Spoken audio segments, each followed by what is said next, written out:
Method of protection में अब हम सेकंड टूल ले लेते हैं, कोटास। कोटा के अंदर क्या होता है, कोई भी देश अपने किसी भी विदेशी प्रोडक्ट्स या गुड्स के लिए कोटा फिक्स कर देता है कि इससे ज़्यादा क्वांटिटी में ज़्यादा हमारे देश में इस गुड्स का इंपोर्ट नहीं होगा। जैसे कोई भी इंडस्ट्री ले लो या कुछ भी इंडस्ट्री ले लो, कुछ एग्रीकल्चर इंडस्ट्री ले लो, तो हमारे देश में भी उसका प्रोडक्शन हो रहा है। एग्रीकल्चर के अंदर फार्मर उसको उगा रहे हैं, कर रहे हैं, उसकी क्रॉप्स को उगा रहे हैं। तो उस कंडीशन में क्या होगा, उनको प्रोटेक्शन, अगर हम इंपोर्ट कोटा एकदम फुल खोल दे और प्रोटेक्शन ना दे तो वो सारा फॉरेन से आ जाएगा और हमारे फार्मर के पास काम ही नहीं रहेगा। अगर हमारे पास एक पर्टिकुलर कुछ भी ले ले, एग्रीकल्चर कमोडिटी ले ले, तो उसका जैसे हम गेहूँ ले लेते हैं, तो गेहूँ एग्जाम्पल ले रहे हैं, गेहूँ में हम आत्मनिर्भर है, लेकिन हम एक एग्जाम्पल ले रहे हैं कि 50% तो हमारे फार्मर ग्रो कर देते हैं।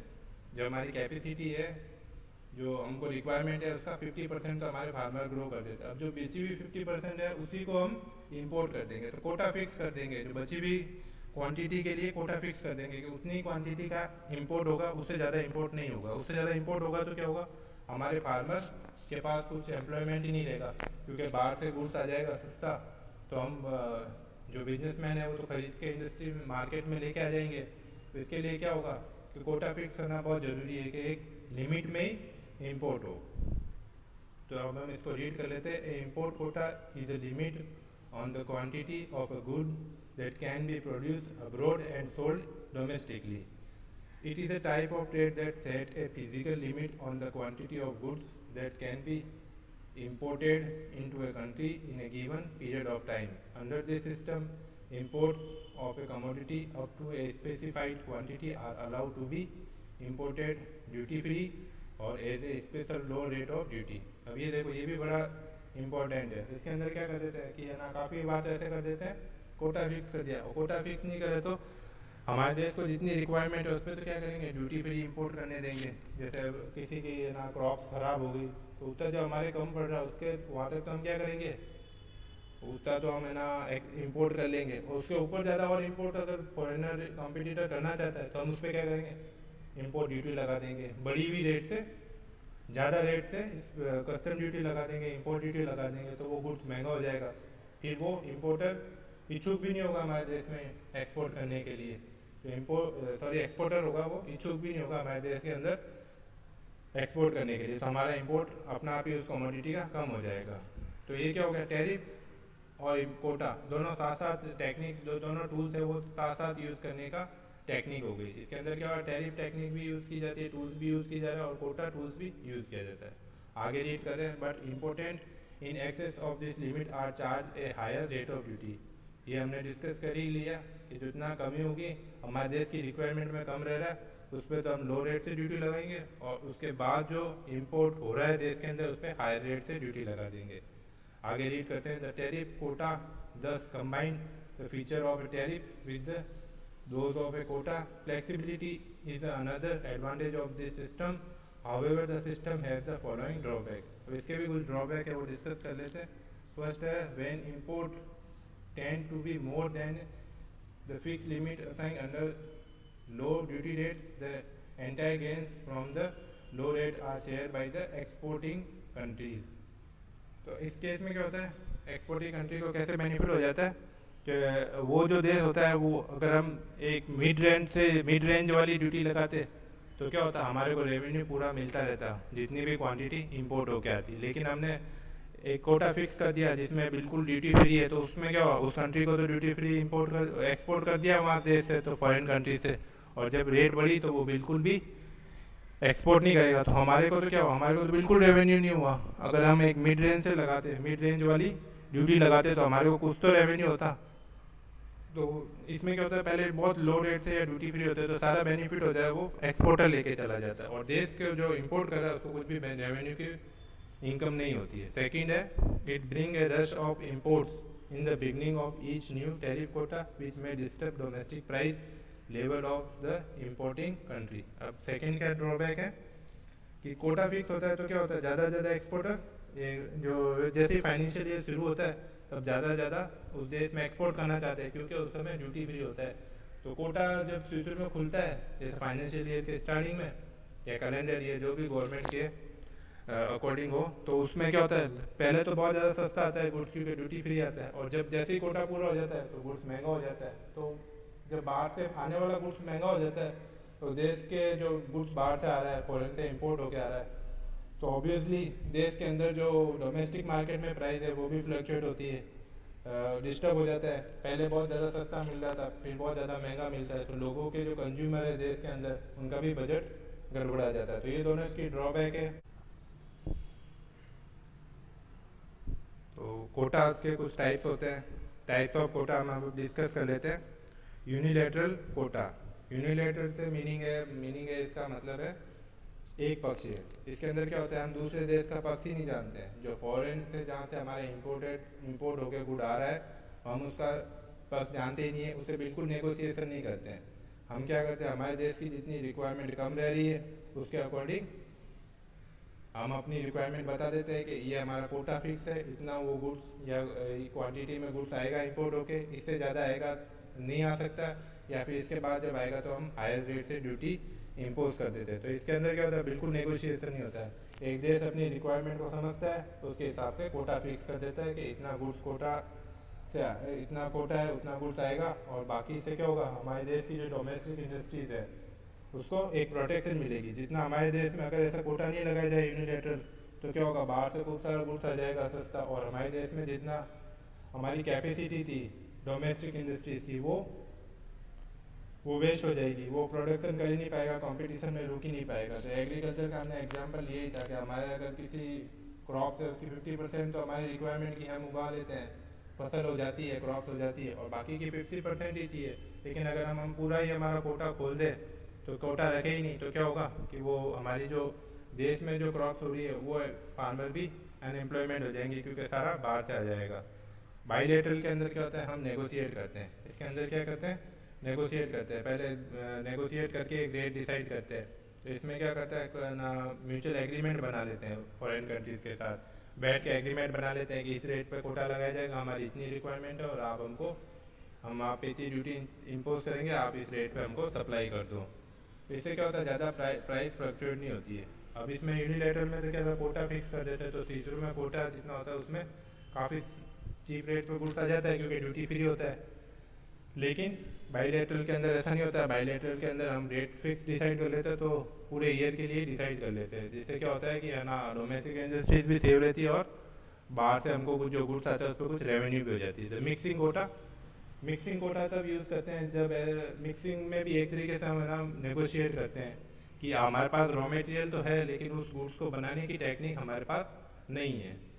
तो कई बार क्या होता है कि टेक्निक जो नहीं होती है तो उससे हम क्या करते हैं, रॉ मटेरियल तो हमारे पास होता है, तो हम उस कंट्रीज़ को, फॉरेन कंट्रीज जहाँ से इंपोर्ट होना है उसको हम रॉ मटेरियल एक्सपोर्ट कर लेते हैं। तो हम ऐसा एग्रीमेंट कर लेते हैं, उससे क्या होता है, हमारा बैलेंस ऑफ पेमेंट भी बैलेंस रहता है, क्योंकि हमको एकदम पूरे ही फिनिश गुड्स का प्राइस नहीं चुकाना, उसमें जो रॉ मटेरियल है उसका हमको प्राइस वो फॉरेन कंट्री पे भी करेगी। तो रिजल्टिंग क्या होता है कि रिजल्ट में हमको बस उसका जो डिफरेंस होता है वही के पे करना पड़ता है। तो हमारे ऊपर क्या होता है, ज़्यादा बैलेंस ऑफ पेमेंट का बर्डन भी नहीं रहता है, क्योंकि हमारा भी कुछ एक्सपोर्ट हो रहा है, अगर इंपोर्ट हो रहा है तो हमारी तरफ से भी कुछ एक्सपोर्ट हो रहा है।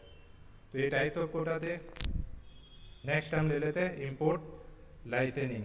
तो इंपोर्ट लाइसेंस है, इसके अंदर क्या होता है कि गवर्नमेंट लाइसेंस ही इंपोर्टर को देती है। इंपोर्टर को क्या होता है, पहले इंपोर्ट करने के लिए, उस गुड्स को इंपोर्ट करने के लिए पहले गवर्नमेंट से, सेंट्रल गवर्नमेंट से लाइसेंस के लिए अप्लाई करना पड़ता है। फिर गवर्नमेंट इसको एग्जामिन करती है कि इसको इंपोर्ट लाइसेंस दे या नहीं दे। वो गवर्नमेंट देख लेती है कि हमारा कितना कोटा है, कितना इंपोर्ट ज़्यादा तो नहीं हो रहा, उसके अकॉर्डिंग लाइसेंस देती है। अगर रिक्वायरमेंट नहीं हो तो इंपोर्ट करने की इतनी ज़्यादा रिक्वायरमेंट नहीं हो तो उसको लाइसेंस नहीं देती है। गवर्नमेंट देखती है कि वापस इंपोर्ट करके वापस प्रोसेस करके एक्सपोर्ट कर रहा है, तो काफ़ी सारी चीज़ें गवर्नमेंट एग्जामिन करती है, इवेलुएट करके फिर इसको इंपोर्ट का लाइसेंस देती है। तो इसके कुछ बेनिफिट भी है। तो पहला बेनिफिट है, it provide much closer control over the volume of import. तो इससे क्या होता है, इंपोर्ट्स पे एक कंट्रोल हासिल कर लिया जाता है। लाइसेंस देना गवर्नमेंट के हाथ में होता है, तो वो बिल्कुल इंपोर्ट भी क्या होता है, गवर्नमेंट के कंट्रोल में आ जाता है। Tend to minimize the speculative activities.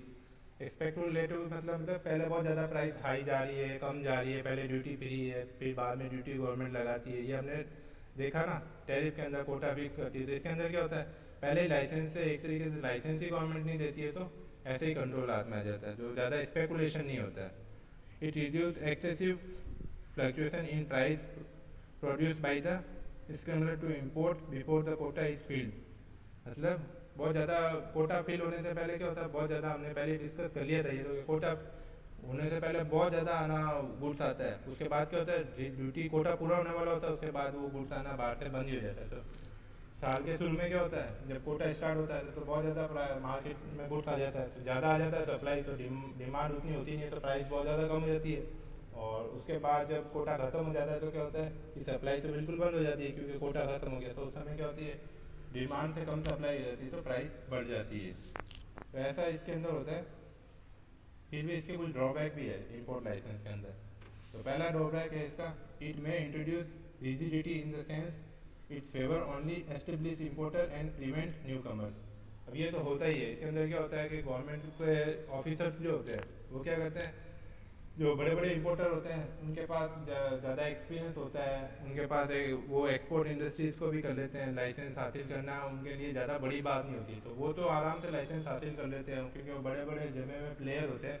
जो न्यू कमर होता है उनके लिए कंडीशन फुलफिल करना बहुत मुश्किल होता है लाइसेंस लेने के लिए. तो ऐसे क्या नए इंटरप्रेन्योर तो आ ही नहीं पाते हैं, क्योंकि लाइसेंस प्रणाली होती है उसके अंदर नए को पैर जमाने के लिए बहुत मुश्किल होती है.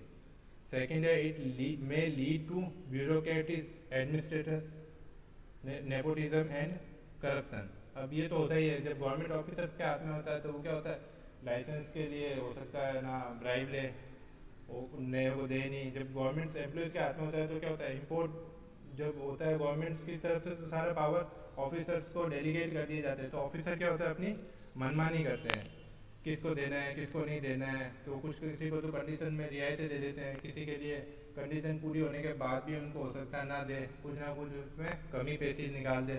तो इससे क्या होता है, लाल फीता सा ही बढ़ती है, ब्यूरोक्रेट्स के पास ज़्यादा पावर आ जाती है. थर्ड है, it eliminate competition among importers in the domestic market and encourage the formation of monopolies with all their evils. तो क्या मोनोपोली भी आ जाती है, कुछ इंपोर्टर्स के पास लाइसेंस आ जाता है, तो वो क्या होता है, इंपोर्ट करके जो डोमेस्टिक मार्केट में गुड है उसको बहुत ज़्यादा हाई प्राइस पे बेचता है, क्योंकि दूसरों के पास तो वो आता ही नहीं है, गुड्स का लाइसेंस ही नहीं होता है, तो वो खरीद भी नहीं पाते. तो वो सारा कोटा जो होता है इंपोर्ट का वो कुछ इंपोर्टर ही यूज़ कर लेते हैं, जो बड़े बड़े प्लेयर होते हैं मार्केट के अंदर. और फिर वो क्या करते हैं, डोमेस्टिक इंडस्ट्रीज़ में उसको बहुत ज़्यादा हाई प्राइस पे बेचते हैं, अगर डोमेस्टिक इंडस्ट्रीज़ में वो गुड्स अवेलेबल नहीं है. और एक ये भी है, काफ़ी सारे क्या करते हैं, सिर्फ लाइसेंस ले लेते हैं, क्योंकि बड़े बड़े होते हैं मार्केट के प्लेयर होते हैं, तो वो क्या होते हैं लाइसेंस ले लेते हैं, और उस लाइसेंस को क्या होता है, उस लाइसेंस से किसी दूसरे जो बिजनेसमैन होते हैं छोटे, उनको सेल कर देते हैं. वो लाइसेंस एक तरीके से पेपर पे सेल नहीं करते हैं, ये वैसे ही सेल कर देते हैं और खूब सारा बेनिफिट लेते हैं. इससे क्या होता है, करप्शन होता है, लाइसेंस कोई और ले रहा है, गुड्स कोई और ले रहा है, इंपोर्ट कोई और कर रहा है. इससे क्या होता है, जिसकी रिक्वायरमेंट होती है उसको तो लेना ही पड़ता है. इससे ये सब क्या होता है कि प्राइस को डोमेस्टिक इंडस्ट्रीज में बहुत ज़्यादा बढ़ जाती है. तो लाइसेंस कोटे के बहुत ज़्यादा ड्रॉबैक है. नेक्स्ट हम ले लेते हैं सब्सिडी. सब्सिडी के अंदर क्या होता है, ये सबसे अच्छा टूल्स है देश की डोमेस्टिक इंडस्ट्रीज है उसको सेव करने के लिए. सब्सिडी दे दो, सब्सिडी दे देंगे तो क्या होगा, उनकी कॉस्ट कम हो जाएगी. अब सब्सिडी के बहुत सारे टाइप्स है, मतलब खूब सारे टाइप से सब्सिडी गवर्नमेंट दे सकती है. हो सकता है कि उस पर जो एक्सपोर्ट जो करने वाली है वो उसको क्या करें, लो रेट से टैक्सेस अप्लाई करें, या फिर उनको गुड्स है जो रॉ मटेरियल आ रहा है उस पर टैक्स नहीं ले. हो सकता है कि उसको एक्स्ट्रा डेप्रिसिएशन क्लेम करने दे, इंटरेस्ट फ्री लोन प्रोवाइड कर दे, या बिगनिंग ऑफ द काफ़ी साल के लिए क्या उसको टैक्स फ्री कर दे. खूब सारे टाइप से सब्सिडी गवर्नमेंट दे सकती है. और उस सब्सिडी से क्या होती है, न्यूली एस्टेब्लिश होती है या कोई डोमेस्टिक इंडस्ट्रीज होती है उसको फॉरेन से कंपटीशन करना पड़ रहा है, तो उसको एक सेफ गार्ड या प्रोटेक्शन मिल जाता है. तो सब्सिडी भी एक यूजफुल टूल्स है. ये खासकर इसको क्या होता है, एक्सपोर्टर को दे देते हैं, तो एक्सपोर्टर फॉरेन मार्केट में कंपटीशन कर पाता है. और अगर किसी डोमेस्टिक इंडस्ट्रीज को दे देते हैं तो वो, या गवर्नमेंट बढ़ावा देना चाहती है किसी को डोमेस्टिक इंडस्ट्रीज को, तो उसको भी गवर्नमेंट क्या करती है, वो सब्सिडीज दे देती है. या वो फॉरेन से इंपोर्ट होने वाला है वो गुड्स, एक्सपोर्टर के लिए तो क्या होता है कि उसको कम प्राइस पे एक्सपोर्ट करने को मिल जाता है. और इंपोर्ट करके कोई गुड्स आ रहा है और वही देश में भी मैन्युफैक्चरिंग हो रहा है, तो उसके अंदर क्या होता है कि उसकी प्राइस गवर्नमेंट ऑटोमेटिकली कम कर देती है सब्सिडीज देके, तो वो फॉरेन से जो आने वाले इंपोर्ट होके आने वाला गुड्स है उससे कंपटीशन कर सकती है. तो अब हम सब्सिडी को रीड कर लेते हैं। सब्सिडी इज अ ग्रांट और other financial assistance given by one party for the support of development of another. Subsidy has been used by economists with different meaning and condition in different contexts. According to OECD definition, OECD है Organization for Economic Cooperation and Development. ये एक ना enterprises नहीं, एक संस्था है, institution है, OECD. ये क्या करती है? ये देश में है ना कॉर्पोरेशन इकोनॉमिक डेवलपमेंट के ऊपर ध्यान रखते हैं। तो इसकी भी डेफिनेशन है सब्सिडी की। A subsidy is a measure that keep prices for consumers below market level, price for producer above market levels, और that reduce the cost for both producer and consumer by giving direct और indirect support. इसमें क्या government support दे देती है, जो producer के लिए cost से भी कम हो जाती है, उसकी कॉस्ट जितनी आनी चाहिए वो भी उससे भी कम मार्केट में वो अवेलेबल करा पाता है, और इससे कंज्यूमर को भी कम प्राइस पे कमोडिटी मिल जाती है। The most common definition of a subsidy refer to a payment made by the government to a producer. Subsidy can be direct cash grant, interest free loan, indirect tax breaks, insurance, low interest rate loan, depreciation rights of rent, rebates. This form of support can be legal or illegal, ethical or unethical. Subsidies are used for a variety of purpose including employment, production and export. तो इसके अंदर क्या government काफ़ी सारे है ना form है जिसमें सब्सिडी देती है। टैक्स वगैरह ये हमने डिस्कस कर ही लिए थे। लो रेट से डेप्रिसिएशन चार्ज करने को कहते हैं, या हाई रेट से डेप्रिसिएशन चार्ज करने को कहते हैं। तो क्या होगा, एक्सपेंसेज जितना होगा उससे ज़्यादा हो जाएगा, तो उस केस में भी क्या होगा, एडिशनल टैक्स चार्ज करने, डेप्रिसिएशन चार्ज कर देंगे तो उसके एक्सपेंसेज बढ़ जाएंगे, और उसके जो प्रॉफिट एक्चुअल प्रॉफिट है उससे कम पे उसको टैक्स देना होता है। इंटरेस्ट में रिबेट दे देते हैं, और काफ़ी सारी रेंट में रिबेट दे देते हैं। तो ये जो रिबेट्स है इससे क्या होता है, सब्सिडी देके गवर्नमेंट किसी पर्टिकुलर इंडस्ट्री को डोमेस्टिक मार्केट में भी अगर उसको आगे ले जाना चाहती है तो भी सब्सिडी देती है। जैसे कई बार गवर्नमेंट है ना इलेक्ट्रिसिटी की जो सोलर प्लांट है उनको सब्सिडी देके जाती है, कंज्यूमर को भी सब्सिडी गवर्नमेंट दे देती है। कंज्यूमर को भी क्या करती है, कोई है ना खरीदने पे उसको सब्सिडी दे देती है, उसको वापस कैश बैक दे देती है, रिफंड दे देती है, सब्सिडी प्रोवाइड करवा देती है, तो उसके भी बेनिफिट रहता है। या तो कंज्यूमर को या प्रोड्यूसर को किसी को भी सब्सिडी प्रोवाइड करा देती है। फॉरेन ट्रेड में भी एक्सपोर्टर को भी करा देती है, और कोई डोमेस्टिक इंडस्ट्रीज है उसको फॉरेन से कंपटीशन करना है तो उसको भी सब्सिडी प्रोवाइड करवा देती है। अब सब्सिडीज के भी कुछ टाइप्स हैं। टाइप्स ऑफ सब्सिडी में पहला है प्रोडक्शन सब्सिडी। इसके अंदर क्या वही हमने पढ़ा था कि गवर्नमेंट किसी इंडस्ट्रीज को सब्सिडी देना चाहती है तो उसको सब्सिडी प्रोडक्शन के अंदर दे देती है, उसको रॉ मटेरियल में सब्सिडी दे देती है, tax free raw material provide करवा देती है, जिससे कि क्या वो अपना प्रोडक्शन बढ़ा सके। जब गवर्नमेंट चाहती है कि हमारी ये इंडस्ट्रीज प्रोडक्शन बढ़ाए, सोलर प्लांट वाली इलेक्ट्रिसिटी की कंपनी से अगर वो बढ़ाए तो गवर्नमेंट ने क्या किया, प्लांट लगाने पे सब्सिडी दे दी, या कम रेट्स पे उनको लैंड प्रोवाइड करवा दी, मशीनरी है उस पर टैक्स फ्री मशीनरी प्रोवाइड करवा दी, या कंज्यूमर भी जो सोलर प्लांट लेना चाहते हैं उनको भी सब्सिडी प्रोवाइड करवा देते हैं कि आपको इतनी रिबेट दे देंगे। तो इससे क्या होता है, प्रोडक्शन बढ़ाना हो गवर्नमेंट को, जब डोमेस्टिक इंडस्ट्रीज में प्रोडक्शन बढ़ाना हो फॉरेन कॉम्पिटिटर से बचने के लिए, तो उसको लिए गवर्नमेंट क्या होती है, प्रोडक्शन बढ़ाने के लिए सब्सिडी दे देती है। सेकेंड है एक्सपोर्ट सब्सिडी। अब इसमें गवर्नमेंट क्या करती है, काफ़ी बार गवर्नमेंट को क्या होता है कि हमारा एक्सपोर्ट बहुत कम है कंपेयर टू इंपोर्ट, और कुछ इंडस्ट्रीज के पास कैपेबिलिटी है कि वो जाके इंटरनेशनल मार्केट में कॉम्पीट कर सके, और उसकी क्वालिटी भी है, लेकिन हमारे यहाँ पे गुड्स क्या है, जिसकी प्रोडक्शन कॉस्ट है वो बहुत थोड़ी सी ज़्यादा है, जो इंटरनेशनल मार्केट में टिक नहीं पा रहा है। तो उसको क्या गवर्नमेंट प्रमोट करने के लिए सब्सिडी प्रोवाइड कर देती है। इसके लिए गवर्नमेंट काफ़ी सारे ऐसी जेड बनाती है, स्पेशल इकोनॉमिक जोन बनाती है। उसके अंदर क्या होता है कि गवर्नमेंट सब्सिडी प्रोवाइड कर देती है इकोनॉमिक जोन को, उसके अंदर ड्यूटी फ्री, टैक्स फ्री, खूब सारी फैसिलिटीज़ प्रोवाइड करा दी जाती है, जिससे क्या होता है कि प्रोडक्शन कम हो जाता है और इजीली उसका एक्सपोर्ट के लिए चैनल भी बना दी जाती है। तो इससे क्या होता है, इंटरनेशनल मार्केट में हमारा गुड्स एक्सपोर्ट करने के लिए, कंपटीशन करने के लिए एलिजिबल हो जाता है। तो ऐसे एक्सपोर्ट बनाने के लिए भी सब्सिडी प्रोवाइड कराई भी जाती है। थर्ड है एम्प्लॉयमेंट सब्सिडीज़।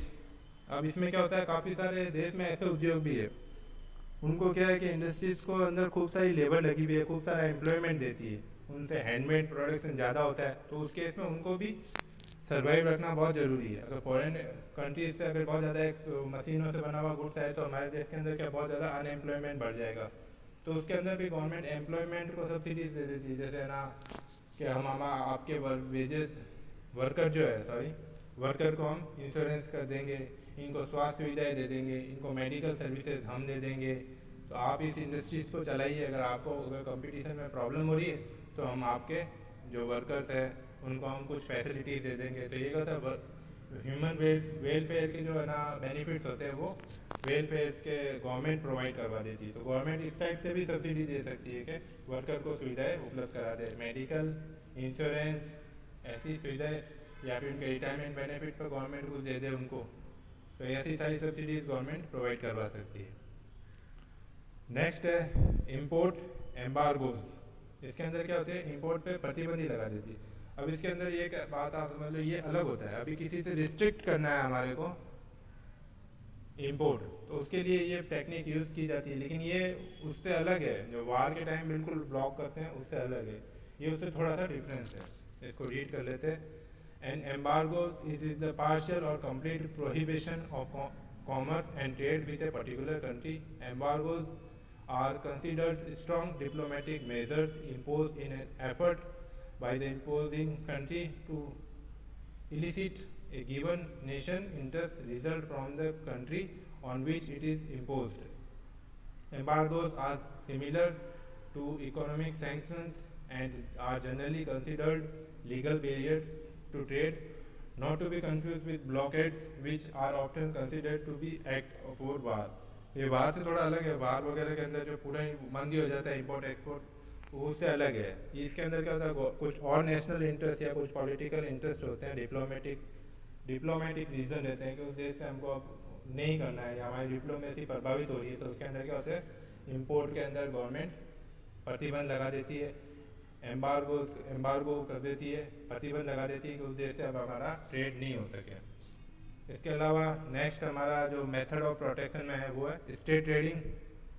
इसको रीड कर लेते हैं। There are enterprises authorized to engage in trade, export or import that are owned sanction or otherwise supported by the government. State trading are legitimate trading entities and are subject of GATT rules. Example include the Canadian wheat board, the Australian wheat board and the Fonterra cooperative groups in New Zealand. तो काफ़ी बार क्या government है ना खुद ही export को import को अपने हाथों में ले लेती है। फॉरेन ट्रेड्स के काफ़ी सारी गुड्स होता है जो नेशनल इंटरेस्ट में, कभी कभी ऐसा गवर्नमेंट होती है कि कुछ जो पर्टिकुलर गुड्स होता है उसकी क्वांटिटी या गुड्स को गवर्नमेंट अपने हाथों में ले लेती है। वो स्टेट्स के थ्रू फॉरेन ट्रेड होता है, उससे भी स्टेट जब करती है तो स्टेट अपने सारे इंटरेस्ट को ध्यान में रख कर करती है। वो अपने हिसाब से जब जितनी क्वांटिटी को लेनी हो, कि कब कोटा अप्लाई करना हो, किस पे क्या टैरिफ लगानी है, तो गवर्नमेंट ये इसके पास कम्युनिटीज़ का जो कम्युनिस्ट कंट्रीज़ है जैसे चाइना, रूस वगैरह, जो ये कम्युनिस्ट कंट्रीज़ है उसमें काफ़ी सारे है ना वो ये रूल्स फॉलो करती है। उसमें काफ़ी सारा ट्रेडिंग का काम ये कम्युनिस्ट कंट्रीज़ की गवर्नमेंट करती है। तो ये स्टेट ट्रेडिंग है। और इसके ऑब्जेक्टिव क्या है स्टेट ट्रेडिंग? तो following are the important objectives of state trading corporation. To enlarge export बनाना हो तो गवर्नमेंट क्या करेगी, जब गवर्नमेंट खुद ही ट्रेडिंग में इन्वॉल्व है, फॉरेन ट्रेड में इन्वॉल्व है, तो वो बढ़ाने के लिए प्रयास करेगी। To facilitate trade import in specific commodities, तो उसको क्या लिमिट करने के लिए कमोडिटी को। To augment the revenue of the state, इसके अंदर गवर्नमेंट जैसे रेवेन्यू ज़्यादा हो रही है वो काम कर सकती है। To bring about greater economic equality, to regulate trade in certain commodities and to regulate and overcome difficulties of trade with communist countries। तो काफ़ी सारे कम्युनिस्ट कंट्रीज है, उसमें क्या होता है वो देश की है ना गवर्नमेंट करती है, तो उससे डील करने के लिए भी कई बार स्टेट ट्रेडिंग करनी पड़ती है। जैसे काफ़ी सारे देश है उसमें चाइना वगैरह, रूस में, इसमें काफ़ी सारा जो फॉरेन ट्रेड है वो गवर्नमेंट खुद कंट्रोल करती है। तो उनको डील करने के लिए जो हमारे देश की डोमेस्टिक इंडस्ट्रीज है वो कैपेबल नहीं हो पाती, क्योंकि वहाँ तो गवर्नमेंट कर रही है, तो गवर्नमेंट के पास तो ज़्यादा पावर होती है। तो उस गवर्नमेंट को गवर्नमेंट डील करने के लिए हमारे देश की गवर्नमेंट को भी स्टेट ट्रेडिंग करनी पड़ती है। तो काफ़ी सारी देश करते हैं। काफ़ी बार क्या अब कुछ इसके अलावा जो हमने इसमें डिस्कस नहीं किया उसके अलावा भी कुछ है ना टूल्स है, जैसे डिवेल्युएशन ऑफ करेंसी। अगर हम हमारी करेंसी को डिवेल्युएट कर देते हैं तो भी एक ये भी टूल्स है। इसके अंदर क्या होता है इंपोर्ट तो कम हो जाता है, क्योंकि इंपोर्ट करना महंगा हो जाता है और एक्सपोर्ट करना सस्ता हो जाता है। तो इससे भी क्या होता है इंपोर्ट को कम करने के लिए और एक्सपोर्ट को बढ़ाने के लिए कई बार मुद्रा का अवमूल्यन, डिवेल्युएशन ऑफ करेंसी कर दिया जाता है। इंडिया में जब लिबरलाइजेशन किया था तब हमारे देश में करेंसी को डिवेल्युएशन किया था, क्योंकि इससे क्या होता हमारा इंपोर्ट तो महंगा हो गया था और एक्सपोर्ट सस्ता हो गया था। एक्सचेंज कंट्रोल भी लगा सकती है गवर्नमेंट। एक्सचेंज कंट्रोल मतलब कि है ना, पूरा वैसे तो हमारे इंडिया में एक्सचेंज कंट्रोल है ही है, आरबीआई कंट्रोल करती है, लेकिन इसको और स्ट्रिक्ट कर दे। काफ़ी सारे वैधानिक निषेध लगा सकते हैं, और काफ़ी सारे फॉरेन प्रोडक्ट होता है उसका बहिष्कार भी कर सकते हैं, बाइकआउट भी कर सकते हैं। तो ये भी जो है इतने इम्पोर्टेंट नहीं है, ज़्यादातर यूज़ नहीं होता है। अब डिवेल्युएशन ऑफ करेंसी ज़्यादा यूज़ नहीं होता। एक्सचेंज कंट्रोल तो इंडिया में है ही है शुरू से, लेकिन उसको और स्ट्रिक्ट करने की बात इसमें कह रहे हैं। इसके अलावा बाइकआउट ऑफ फॉरेन प्रोडक्ट, लेकिन डब्ल्यूटीओ के गेट के रूल्स है या डब्ल्यूटीओ के एग्रीमेंट है, हम इसे किसी को भी बिना रीज़न के बाइकआउट नहीं कर सकते हैं। टैरिफ वगैरह ज़्यादा लगा सकते हैं अगर हार्मफुल है तो, और वैधानिक निषेध या लेजिस्लेटिव प्रोहिबिशन भी हम बिना किसी ठोस रीजन के नहीं लगा सकते हैं। अब क्वेश्चन है, right short note tariff, import quotas और सब्सिडीज, ये आपके इस पे आपको रिमार्क्स लिखना है, शॉर्ट नोट लिखना है। Thank you.